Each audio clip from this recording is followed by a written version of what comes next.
Hello guys, 11వ వారం ఎవరు nominate అయ్యారు అనేది క్లియర్గా మీకు ఈ వీడియో చూసాక అర్థమైపోద్ది. మీరు స్కిప్పులు కొట్టుకొని మధ్య మధ్యలో చూస్తూ అక్కడ ఆ తప్పు ఎందుకు చెప్పారు, ఇక్కడ ఈ తప్పు ఎందుకు చెప్పారు అని కామెంట్లు చేసే ముందు క్లియర్గా వీడియో మొత్తం చూడండి. అప్పుడు మీకు అందులో తప్పు ఉంటే కామెంట్ చేయండి. స్టార్టింగ్ 1 మినిట్ చూసేసి వెంటనే కామెంట్ పెట్టేసి అక్కడ అది కాదు అని అంటే మీకు వీడియో అర్థం కాదు. చాలామంది అంటే ఎక్కువ మంది కాదు కానీ కొంతమంది అయితే మాత్రం అలాగే చేస్తున్నారు. ఎందుకు నేను ఈ మాట చెప్తున్నాను అనేది కూడా క్లారిటీ ఇస్తా. ఎవరు 11వ వారం ఎవరిని నామినేట్ చేశారు అనేది చెప్పే ముందు ఒక చిన్న క్లారిటీ. నిన్న నేను నామినేషన్లకు సంబంధించి అప్లోడ్ చేసిన వీడియోలో కుండల నామినేషన్ ఉంటే బాగుంటుంది అని అన్నాను కదా, అలాగే పెట్టేశారు కదా. మీకేమనిపించింది కామెంట్ చేయండి. ఫస్ట్ అర్జెంట్ కామెంట్ చేసేయండి. మనం కోరుకున్నట్టు కుండల నామినేషన్ వచ్చింది కదా. నాకు తెలిసి ఎవరు కోరుకుని ఉండరు, నేను తప్ప. కుండల నామినేషన్ అనేది అదే వచ్చిందబ్బా. మీరు కామెంట్ చేయండి ఫస్ట్. నెక్స్ట్ అలాగే చాలామంది ఏంటంటే నేను వీడియో చూసిన తర్వాత కెప్టెన్ కదా తనూజ, ఆమెను ఎలా నామినేట్ చేస్తారంటూ కామెంట్ చేశారు. బుర్ర లేదా బుద్ధి లేదా అని కూడా కొంతమంది పెట్టారు. కొంచెం నెక్స్ట్ లెవెల్కి వెళ్ళి అంత అవసరం లేదు అక్కడ. నేను క్లియర్గానే చెప్పా కదా. గత వారం నేను వీడియో మొత్తం చూడండి అని చెప్పేది అందుకే. గత వారం కెప్టెనేగా ఇమానియల్ నామినేట్ చేసేసారుగా. మళ్ళీ ఏదో ముక్కుతూ మూలిగితే ఎలాగో సేవ్ అయ్యాడు ఇమ్యూనిటీ. కాబట్టి ఒకవేళ ఈసారి కూడా లాస్ట్ వీక్ టైపే తనూజను కూడా పెడతారేమో అనే యాంగిల్లో ఫస్ట్ చెప్పా. ఆ వీడియో మీరు పూర్తిగా చూడకుండా కామెంట్లు మోత మోగించారు. వీడియోలో కరెక్ట్గా 10:35 10:35 నిమిషాల దగ్గరికి వెళ్ళి చూస్తే నేనే చెప్పా క్లియర్గా, తనూజ కెప్టెన్ కాబట్టి ఇమ్యూనిటీ ఇస్తే ఓకే, ఆమె మరో ఇద్దరు సేవ్ అయ్యే అవకాశం ఉంది. అదే ఆమెకి ఇమ్యూనిటీ ఇవ్వలేదు అనుకో, ఇమ్యూనిటీ ఇవ్వకుండా పెడితే ఎవరు చేసే అవకాశం ఉంది అనేది ఇప్పటివరకు చెప్పానని క్లియర్గానే చెప్పాను నేను. మీరు కొద్దిగా చూసేసి వెంటనే ఏదో కామెంట్లు, ఓకే కామెంట్ పెట్టండి కానీ అదేంటి సార్ కెప్టెను, అదేంటండి కెప్టెను తనూజ కదా ఎలా పెడతారు అన్నంతవరకు ఓకే. మరి పర్సనల్గా ఎందుకమ్మా తీసేసుకుంటారు? అప్డేటే కదా. సో ఈ వీడియోలో మీకు ఆ చిన్న కన్ఫ్యూజన్ కూడా ఉండకుండా క్లియర్గానే చెప్తా. అందుకని ముందే బురద లేకుండా ఫస్ట్ మొత్తం చూడండి. ఆ తర్వాత మీకు ఏమైనా అనిపిస్తే అప్పుడు కామెంట్ చేయండి, ఓకేనా? ఫస్ట్ అన్నిటికంటే ముందు లైక్ అయితే కొట్టండి. కొట్టారా లేదా? కొడితేనే కదా ముందు అప్డేట్ మనమే కాదు ఇస్తున్నాం. మనం ఇచ్చిన తర్వాత చాలా టైం తర్వాత ఇస్తున్నారు మిగతా వాళ్ళు. అయినా ఇక్కడ మీరు లైక్ కొట్టకపోవడం వల్ల మనకి రీచ్ రాట్లా. అందుకే ఒక్కోసారి అనిపిస్తూ ఉంటుంది. ఏమనిపిస్తుందో మీరే కామెంట్ చేయండి. అందరికంటే ముందు మన ఛానల్లోనే అప్డేట్స్ వస్తున్నాయంటే కనీసం అది కామెంట్ చేయండి, ఓ లైక్ కూడా కొట్టండి. సతీష్ గారు ఎలాగో రేపటి నుంచి వచ్చేసి మళ్ళీ వీడియోలు స్టార్ట్ చేస్తారు. అంతవరకు మీరు కొద్దిగా భరించాలి, ఓపిక చేసుకుని భరించాలి. ఇది నా రిక్వెస్ట్ అనుకోండి. ఇక ఎపిసోడ్ తర్వాత నిన్న వచ్చిన ప్రోమో చూశారు కదా, ప్రోమో చూస్తే అర్థమవుతుంది కదా నామినేషన్లో కొంతవరకు ఎవరు చేశారనేది. ఫస్ట్ ప్రోమో గురించి అందుకే మాట్లాడుకుని ఆ తర్వాత మనం అప్డేట్స్ గురించి మాట్లాడుకుందాం.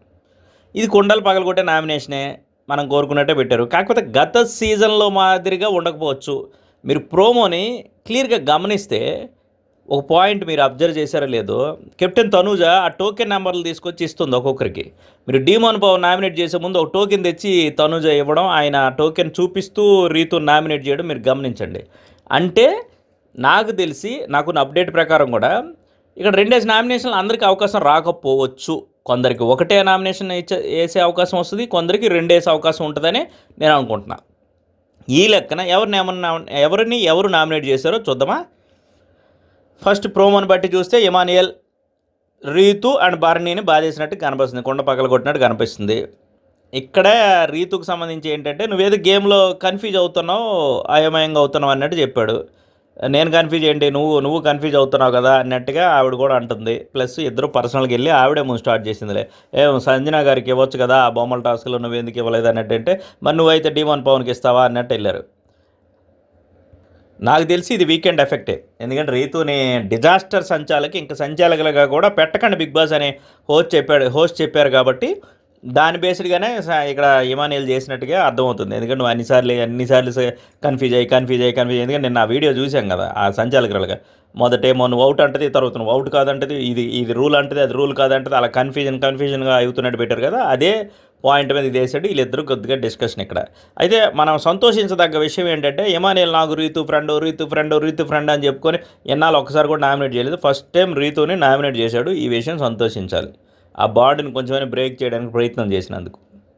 నెక్స్ట్ బర్నీకి అయితే అన్న నువ్వు ఇంకా బాగా ఆడాలి అనే పాయింట్ చెప్పినట్టున్నాడు. ఎందుకంటే బర్నీ ఇక్కడ అదే పాయింట్ మీద మాట్లాడుతున్నాడు కదా. ఇమానియల్ ఏ పాయింట్ చెప్పాడు అనేది మనకు చూపించలేదు, కానీ బర్నీ అనే పాయింట్ అయితే చూపించాడు. ఏంటి నువ్వు ఇన్ని దెబ్బలు తగిలింది నువ్వు ఆడతావా ఇమానియల్ నేను అడిగిన దానికే చెప్పు అని చెప్పి బర్నీ గారు గట్టిగా అరుస్తున్నారు కదా. ఆ తర్వాత గేమ్ అంటే ఓన్లీ ఇదే కాదు, మొత్తం 365 డిగ్రీస్లో చూడాలి అని చెప్పి అంటున్నారు కదా. వీళ్ళిద్దరి మధ్య కూడా గట్టి డిస్కషన్ అయ్యి ఉంటుంది. అది మనం ఎపిసోడ్ చూసిన తర్వాత ఆయన చెప్పిన పాయింట్ ఏంటి, దానికి రియాక్షన్ ఏంటి అనే దాన్ని బట్టి స్పందిస్తే బాగుంటుంది. కాకపోతే థీమ్ అయితే ఇదే అర్థమైంది, బర్నీ సరిగా ఆడట్లేదు అనేది. ఎందుకంటే ఇమానియల్ ఈ మాట చాలాసార్లు చెప్పాడు, ఆయనతోనే చెప్పాడు కాబట్టి అదే పాయింట్ వాడి ఉండొచ్చు. ఎందుకంటే ఇప్పుడు దగ్గరికి వస్తున్న కొలది ఇంకా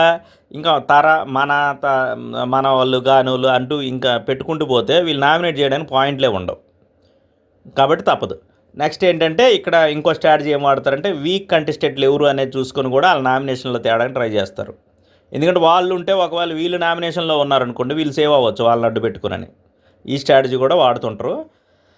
బర్నీ ఆల్రెడీ ఒకసారి ఎలిమినేషన్ అయ్యి వచ్చాడు కాబట్టి ఇతనికి పెద్ద సినిమా ఉండదని అక్కడ ఉన్న వాళ్ళందరికీ తెలుసు. సో బర్నీని తేడానికి గట్టిగానే ప్రయత్నం చేసినట్టున్నాడు ఇమానియల్. తర్వాత డీమాన్ పవన్ ఇది నెక్స్ట్ లెవెల్ అని చెప్పాలి. ఎందుకంటే రీతుని నామినేట్ చేయడం అనేది నిజంగా ఈ సీజన్కి హైలైట్. ఎందుకు ఈ మాట అంటున్నాను హైలైట్ అంటే, ఇదే డీమాన్ పవన్ కొద్ది వారాల క్రితం ముందు మా ఇద్దరు బాండ్ ఇంక విడిపోవడం జరగదు, ఈ రీతు ఆ డీమాన్ పవన్ ఇద్దరును ఇంకంతే, ఈ సీజన్కి ఎవరు ఎన్ని చెప్పినా మేము మాత్రం మా బాండింగ్ కంటిన్యూ చేస్తాం అని చెప్పారు. నెక్స్ట్ బయట నుంచి 100 మంది వచ్చి 100 రకాలుగా చెప్పినా సరే నేను చూసిందే నమ్ముతానని ఈ డీమాన్ పవన్ ఆ రీతు గురించి చెప్పాడు. అలాంటి డీమాన్ పవన్ ఇప్పుడు రీతుని నామినేట్ చేశాడు. దానికి కారణం కూడా ప్రతిదానికి నువ్వు అరవడంతో అదేదో నేను బ్యాడ్ అవుతున్నట్టున్నాను అని చెప్పాడు. మంచి పాయింటే, ఇప్పటికైనా క్యాచ్ చేశాడు. నిజంగానే వీళ్ళ మధ్య ఇష్యూ చిన్నదైనా సరే ఆవిడ నోరేసుకుని పెద్దగా అరిచి గోల్ చేస్తే అది పెద్ద పంచాయతీలు అవుతుంది. ఈవిడే ఈ గొడవలో భాగంగానే ఒకసారి ఆవిడని ఇలా చేయబట్టి లాగేసి బాగా డ్యామేజ్ అయింది అది డీమాన్ పవన్కి. నెక్స్ట్ ఇతను చెప్పేది ఏంటంటే ఆ వైల్డ్ కార్డులు వచ్చినప్పుడు చాలామంది చెప్పినా నేను వినలేదు, తనకు దూరంగా నువ్వు ఉండు అని చెప్పినా సరే నేను వినలేదు, నిన్ను నమ్మాను, నువ్వే రైట్ అన్నాను, బట్ ఇప్పుడు అది పోతుంది అని చెప్పి చెప్తున్నాడు కదా. ప్లస్ దానికి ఏంటంటే నా మీద ట్రస్ట్ లేదు, అది లేదు ఇది లేదు నువ్వు చాలా చెప్పావు, ఇప్పుడు నీ మీద కూడా నాకు ట్రస్ట్ లేకుండా పోతుంది అన్నట్టు చెప్పాడు. మంచి పాయింటే, ఇన్నాళ్ళకైనా ఏదైనా కళ్ళు తెరిచాడు. డీమాన్ పవన్కి నేను చాలాసార్లు చెప్పారు, సతీష్ గారు చెప్పారు, ఏంటంటే డీమాన్ పవన్కున్న ఒకే ఒక మైనస్ ఏదైనా ఉందంటే అది రీతు చౌదరి. ఈ రీతుతో ఈ ట్రాక్ అనేది దూరంగా అతను వెళ్తే ఎక్సలెంట్ కంటెస్టెంట్ అవుతాడు. ఎప్పుడైతే రీతుతో ఆ పులిహార ట్రాక్ అనేది పెట్టుకున్నాడో ఇంకా అది అతనికి ఏదో కాలు పట్టుకుని కింద గుంజుతూనే ఉంది. ఇదే విషయం అందరూ చెప్తున్నారు, అందరికీ ఏం పని బాట లేకపోదు. అన్నిటికంటే హైలైట్ ఏంటంటే ఈ డీమాన్ పవన్తో మాట్లాడుతుంటే రీతు వాళ్ళ అమ్మ బాధపడుతుంది, అందుకే నాకు ఫోన్ చేసి చెప్పారని చెప్పి మాధురి వచ్చారు. అక్కడికి వచ్చినప్పుడు ఆవిడ చెప్పారు. అలాగే డీమాన్ పవన్ కూడా బాగా బ్యాడ్ అవుతున్నావు, నిన్ను దూరంగా ఉండమని మీ వాళ్ళు చెప్పారని రమ్య లాంటి వాళ్ళు చాలామంది చెప్పారు. అంటే మీరు ఇక్కడ అర్థం చేసుకోవాల్సింది అంటే వీళ్ళిద్దరూ ఈ పులిహోర కలపడం అనేది వాళ్ళ ఫ్యామిలీ మెంబర్స్కి కూడా ఏమాత్రం ఇష్టం లేదు. చెప్తున్నాగా, ఎన్నాళ్ళకి డీమాన్ పవన్ ఏదో ఆ శృంఖలాలు తెంచుకుని బయటకు వచ్చినట్టు అనిపించింది నాకైతే. పర్ఫెక్ట్గా చేశాడు నామినేషన్. ఇది ఎప్పుడో చేయాల్సింది ఇప్పుడు చేశాడు. అయితే ఇక్కడే మళ్ళీ నువ్వు అరవద్దు అన్నాను కదా అని చెప్పేసి ఆవిడ అరుస్తుంది, మాట్లాడొద్దు అన్నాను కదా అని చెప్పి రీతు గట్టిగా అరవడం, నాకెవరు లేరని. నీకే కాదమ్మా తల్లి, నాకు ఎవడు లేడెక్కడ, నేను ఒంటరినే అని చెప్పి అతను అరవడం. వీళ్ళిద్దరికి అర్థం కాదు ఏంటంటే బిగ్ బాస్ హౌస్లో ఒక నలుగురు మనం వెనకుండి పోటీలు పెట్టి లేపుతారు అనుకుని వచ్చారా ఏందో నాకు అర్థం కావట్లే. బిగ్ బాస్ హౌస్లో ఒంటరిగానే వస్తారు, ఒంటరిగానే బయటికి పోతారు. ఇక్కడ ఏంటంటే దరిద్రం అయిపోయిందంటే వాళ్ళే ట్రాక్లను ఎంకరేజ్ చేసి ఆ టీం వాళ్ళే ఆ ట్రాక్ కంటిన్యూ చేయండి, పులిహోర కలపండి అని చెప్పి ఎంకరేజ్ చేస్తూ ఉండడం వల్ల అలాగే ఉంటేనే ఉంటుందేమో సపోర్ట్ అందరితో అనుకుంటారు. ఇక్కడ ఎవరు సపోర్ట్ ఉండదు, ఒంటరిగానే వస్తారు, ఒంటరిగానే బయటికి పోతారు సింగిల్గానే. ఇక ఈ పంచాయతీ ప్రోమో వరకు అయితే చూస్తే ఇమానియల్ వాళ్ళిద్దరిని చేశాడు, రీతుని బర్నీని, డీమాన్ పవన్ ఏమో రీతుని అన్నట్టు చూపించారు కదా. ఇక మిగతా ఎవరు నామినేట్ చేసి ఉండొచ్చు అనేది నా సిక్స్త్ సెన్స్ ఉపయోగించి ఎవరు నామినేట్ చేసి ఉండొచ్చు అనేది చెబుతాను. నా నా సిక్స్ సెన్స్ కరెక్ట్ అయిందో లేదో మీరు ఎపిసోడ్ చూసిన తర్వాత వచ్చి కామెంట్ చేయండి మర్చిపోకుండా.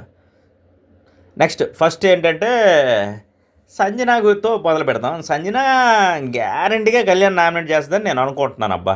ఎందుకంటే అతను నేను పాజిటివ్గా చూస్తున్నా, అతను ఎన్ని చూస్తున్నా అతను వచ్చి నన్ను పొడుస్తున్నాడు, నన్నేమో శత్రువులో చూస్తున్నాడు అని చెప్పి వీకెండ్లో బాధపడింది కదా. ఆ పాయింట్లో కళ్యాణ్నే నామినేట్ చేస్తుందేమో సంజన నేను అనుకుంటున్నాను. చూద్దాం. అలా అయితే వీళ్ళిద్దరి మధ్య కూడా గట్టిగానే డిస్కషన్ ఉంటుంది. ఎందుకంటే ఆ రోజు కళ్యాణ్ కూడా అన్నాడు, నేను మిమ్మల్ని ఏమో బ్యాడ్గా ఇది చేయలేదు, మీ నుంచి నాకు తక్కువ సపోర్ట్ ఉంటుంది అన్నాను అని చెప్పి ఆయన ఏదో చెప్పాడు వీకెండ్లో. కానీ సంజన అయితే హర్ట్ అయింది బాగా. అందుకని ఆ పాయింట్లో నామినేట్ చేసి ఉండొచ్చు అని నేను అనుకుంటున్నాను. చేస్తుంది అని అనుకుంటున్నాను. గెస్సింగ్ మాత్రం ఇది. నెక్స్ట్ భరణి. ఇమానియల్ ఎలాగా భరణిని చేశాడు కాబట్టి భరణి కూడా గ్యారెంటీగా తిరిగి ఇమానియల్ని రిటర్న్ బ్యాక్ ఇచ్చేస్తాడని నేను అనుకుంటున్నాను. ఎందుకంటే ఇమానియల్ మీద భరణికి ఏమో ప్రేమ లేదు, ఆప్యాయత లేదు. ఆ కోపం ఉంది కానీ తప్పకుంటున్నాడు. ఇమానియల్ ఉంటే కొంచెం కామెడీతో అలాగే ఎంటర్టైన్ చేసుకుంటూ వెళ్ళిపోవచ్చు అనే యాంగిల్లో ఉన్నాడు కాబట్టి ఖచ్చితంగా ఇమానియలే వచ్చి పొడిస్తే భరణి ఎందుకుంటాడు పొడకుండా, ఖచ్చితంగా అతన్నే పొడుస్తాడు. నెక్స్ట్ రెండో ఓటు భరణి ఎవరికి వేస్తారు అనేది చూస్తే భరణికి తనుజాగే చేయడు, దివ్యాగే చేయడు, నెక్స్ట్ ఏంటంటే సుమన్ శెట్టిని చేయలేడు, ఇక సంజనాతో కూడా ఈ మధ్యన బాగానే ఉంటున్నాడు, ఆయన చేయలేడు. నాకు తెలిసి రీతుని నామినేట్ చేస్తాడేమో భరణి అనుకుంటున్నాను. ఎందుకంటే ఆమె డిజాస్టర్ సంచాలకాన్ని వీకెండ్లో చెప్పారు కదా, ఆ పాయింట్ మీద చేయొచ్చు. కన్ఫ్యూజ్ ఎక్కువ అయిపోతున్నాను. ఇమానియల్ వాడిన పాయింట్నే ఇతను కూడా వాడు ఉండొచ్చు, వాడతారా నేను అనుకుంటున్నాను. చూద్దాం మరి.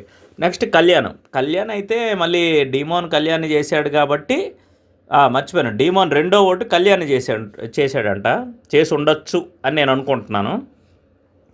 డిమోన్ పవన్ కళ్యాణ్నే రెండో ఓటు, ఒకటి రీతుని చేశాడు కదా, రెండోది కళ్యాణ్ చేసి ఉండొచ్చు అని. ఎందుకంటే నేను మిరపకాయ ఇచ్చినప్పుడు కూడా అన్నాడు కదా, ఏంటంటే నీకు అతనికి నేను చాలాసార్లు సపోర్ట్ చేశాను, కెప్టెన్ అవ్వడానికి సహకరించాను, కానీ నాకు ఏ రకంగా కూడా అతను సపోర్ట్ లేదు. నిన్న కూడా నా మీద బ్లేమ్ వేస్తున్నప్పుడు కూడా ఆ తరుజను పక్క తీసుకెళ్ళి చెప్పకుండా ఆవిడతో మాట్లాడుతున్నాడు తప్ప నాకు సపోర్ట్గా మాట్లాడలేదు అన్నాడు కదా. ఆ పాయింట్లో డిమోన్ కళ్యాణ్ నామినేట్ చేసి ఉండొచ్చు. సో కళ్యాణ్ కూడా తిరిగి మొన్న కూడా మిరపకాయలు తిన్నప్పుడు కూడా చాలా మంట ఎక్కిపోయాడు, కానీ ఏదో హోస్ట్ నాగార్జున గారు ఉన్నారు కాబట్టి కొంచెం నవ్వుతూ వెళ్ళిపోయాడు కళ్యాణ్. ఈసారి ఊరుకోడు, ఖచ్చితంగా డిమోన్ నామినేట్ చేస్తాడని అనుకుంటున్నాను, రిటర్న్ బ్యాక్ ఇచ్చేస్తాడని అనుకుంటున్నాను.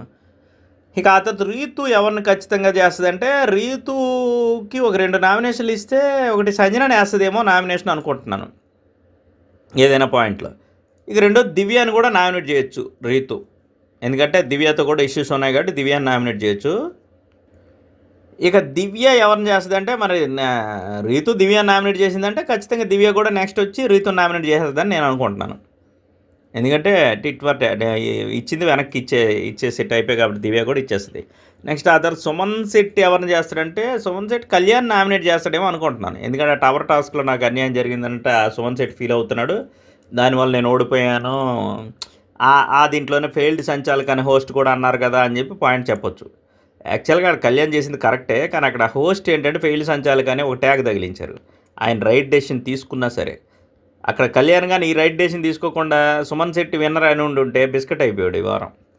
సో ఈ లెక్కన నా అంచనా ప్రకారం చూస్తే ఇది ప్యూర్లీ నా గెస్సింగ్ మాత్రమే, ముందే చెప్తున్నా మీకు, ఇది నా గెస్సింగ్ మాత్రమే.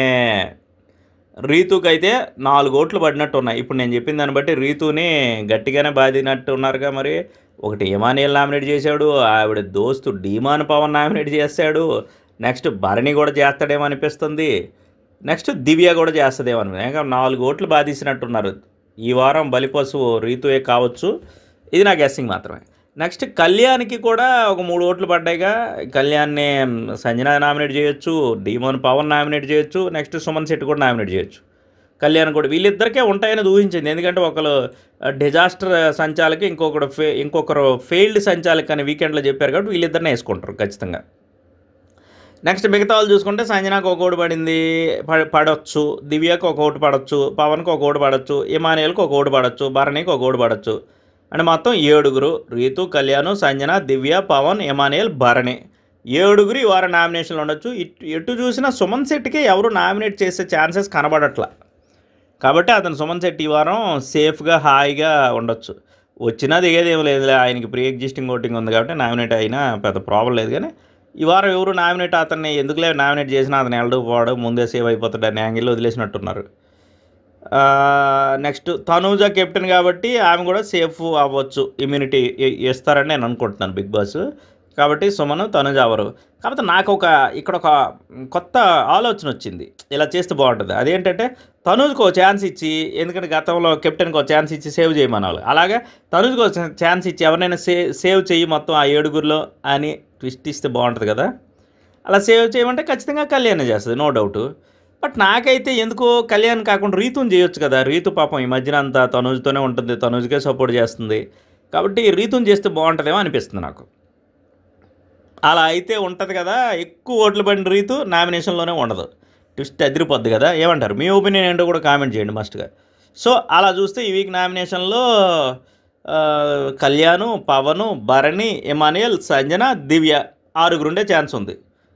ఒకవేళ తనూజ కళ్యాణ్ సేవ్ చేసిందనుకో రీతు ఉండే అవకాశం ఉంది. ఎందుకో నాకైతే 6th సెన్స్ గట్టిగా కొడుతుంది రీతునే సేవ్ చేస్తదని. కళ్యాణ్ బాగా హట్ అవుతాడేమో చూడాలి మరి రీతుని సేవ్ చేస్తే. సో 6 మొత్తం నామినేట్ అయింది. 6 ఈ వారం అని నేను అనుకుంటున్నాను. నేను నిన్న వీడియోలో ఏదైతే చెప్పాను అదే జరిగింది. కుండల నామినేషన్ వచ్చింది. అలాగే తనుజ్‌తో పాటు మరొక ఇద్దరు నామినేట్ అవ్వరు అనుకున్నా. అలాగే అనిపిస్తుంది. 6 నామినేట్ అవుతారు అనిపిస్తుంది. ఇందులో ఎవరు ఎలిమినేట్ అవుతారంటే ఇప్పుడు కూడా చెప్పొచ్చు. ఎవరు అవుతారో అన్నా చెల్లెళ్ళు ఇద్దరు రిస్క్లో ఉంటారేమో అనిపిస్తుంది. మనం ఓటింగ్ వీడియోలో మాట్లాడుకుందాం. అలాగే సతీష్ గారు వస్తారుగా, ఆయన ఓటింగ్ వీడియోలో మీకు ఎలాగ ఎక్స్ప్లెయిన్ చేస్తారు. అన్నా చెల్లెళ్ళకే నీ పాదం మీద పుట్టుమచ్చనై చిల్లమ్మా వాళ్ళిద్దరికీ ఉంటుందేమో అనుకుంటున్నాను. మీ ఒపీనియన్ ఏంటో కామెంట్ చేయండి. మర్చిపోయాను, వీడియో నచ్చితే లైక్ కొట్టండి. అలాగే మీ ఒపీనియన్ మాత్రం మస్ట్గా కామెంట్ చేయండి ప్లీజ్.